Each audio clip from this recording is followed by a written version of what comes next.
অভিনেত্রী রুষা যখন তার ফেসবুক অ্যাকাউন্ট খোলে তখন প্রচণ্ড গালিগালাজ তাকে শুনতে হয়। রুষা বুঝতে পারে এটা সুপারস্টার উজানের সঙ্গে বন্ধুত্বের সাইড এফেক্ট। উজানের ফ্যানেরা সোশ্যাল মিডিয়াতে রুষাকে অকথ্য গালিগালাজ করছিল। রুষার জীবনে কোনো না কোনো ঝড় সারাক্ষণ লেগেই থাকে। আজ হঠাৎ ওর সৎ মা ওকে ফোন করে। রুষা নিজের পরিবারে সব সময় অবাঞ্ছিত ছিল, তাই যখন ওর সৎ মা ওর সৎ দিদি, যাকে রুষা খুব অপছন্দ করত, তার আশীর্বাদের জন্য রুষাকে ইনভাইট করে, তখন রুষার বিষয়টা খুব স্ট্রেঞ্জ লাগে। রুষার ও বাড়িতে পৌঁছানোর পরই ওর সৎ মা ওকে ভালো মন্দ কথা শোনায়। এমনকি ওর নিজের বাবা মিস্টার ব্যানার্জিও তাকে কথা শোনাতে পিছপা হননি। তখনই পেছন থেকে একটা আওয়াজ আসে, রুষা, আমি এসে গেছি। কিছুক্ষণ আগে রুষার বাবা মা, যারা রুষাকে ভালো মন্দ কথা শোনাচ্ছিলেন, এই লোকটির আসার পর আচমকা তাদের হাবভাব যেন একদম বদলে যায়। সবার চেহারায় প্রচণ্ড কৌতূহল প্রকাশ পাচ্ছিল। লোকটি সেলিব্রিটি উজান সেন তো নয়, তাহলে কে সে, যাকে দেখে ব্যানার্জি পরিবারও স্তম্ভিত হয়ে যায়? আর লোকটি রুষাকেই বা চেনে কিভাবে? রুষা ব্যানার্জি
চারিদিকে তাকালো। ও তাড়াতাড়ি ব্ল্যাঙ্কেটটা সরালো আর বিছানা ছেড়ে উঠে পড়ল। সাডেনলি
অ্যাডভান্টেজ নিতে পারবে। যদিও রুষা ভুল ব্যক্তিকে ড্রাগ করে ফেলেছিল, যে লোকটা তার সামনে দাঁড়িয়েছিল সে যদিও মাথা ঘুরিয়ে দেওয়ার মতো হ্যান্ডসাম, তাও সে এভিডেন্টলি টপ সেলিব্রিটি উজান সেন ছিল না। আপনি আপনি কি করছেন? আপনার কি মনে হয় আমি যদি আপনাকে ড্রাগ করতাম তাহলে আমি এখনো এখানে শুয়ে থাকতাম? আপনার নিশ্চয়ই কোথাও ভুল হচ্ছে। এই মুহূর্তে যে সব থেকে বেশি সাফার করছে সেটা আমি।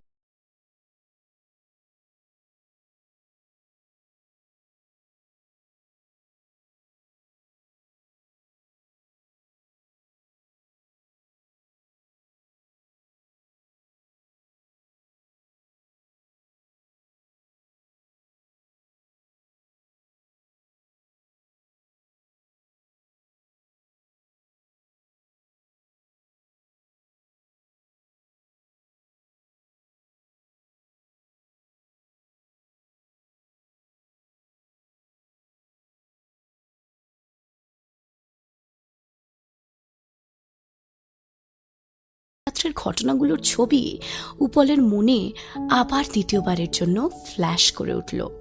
ও রুষার দিক থেকে নিজের নজর অন্যদিকে সরিয়ে নিল। এই অসভ্য মেয়েটা কোন সাহসে ও তাকে ট্রাক করছিল, আর তাও এরকম একটা কড়া ট্রাক দিয়ে। ওর এক মুহূর্তের অসতর্কতা রুষা ব্যানার্জিকে একটা সুযোগ করে দিল। ও খুবই ডেসপারেট ভাবে বিছানা থেকে লাফ দিয়ে নামলো এবং লোকটিকে ধাক্কা দিয়ে সরিয়ে দিল। পিছনে তাকানোর সাহস না করে ও এক দৌড়ে বেরিয়ে গেল।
যেগুলো ওর থাকাই উচিত ছিল না। স্যার ম্যাডাম এসেছেন। মিস্টার কাঞ্জিলাল সফটলি ওকে বাইরে থেকে রিমাইন্ড করালো। ওর গলায় নার্ভাসনেস জড়িয়েছিল। উপল স্তব্ধ হয়ে গেল। এই সময় ওর মায়ের এখানে আসাটা মোটেই ভালো খবর হতে পারে না। যখন ও বাথরুমের দরজাটা খুলল, ও দেখতে পেল বাইরে দাঁড়ানো গ্ল্যামারাস মহিলাটি হতবাক হয়ে ওই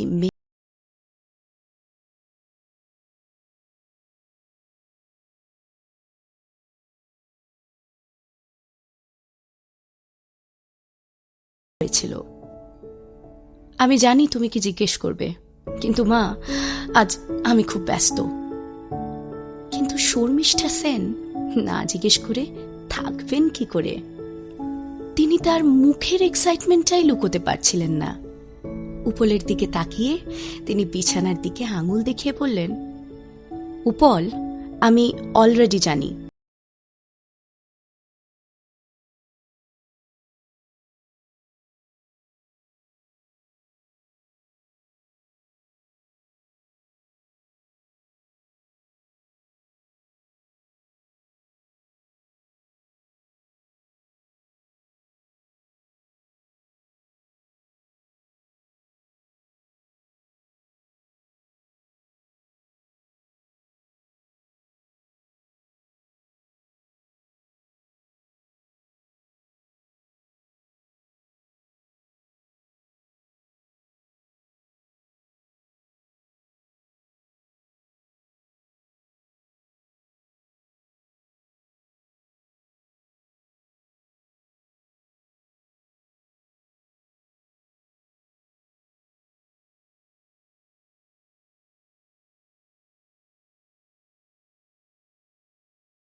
সেন ফ্যামিলির তরফ থেকে আর্টিফিশিয়াল প্রেগন্যান্সির সব রকম প্রতিক্রিয়া সম্পূর্ণ করা হয়ে গেছে, যাতে তুমি একটা সন্তানের মুখ দেখতে পারো।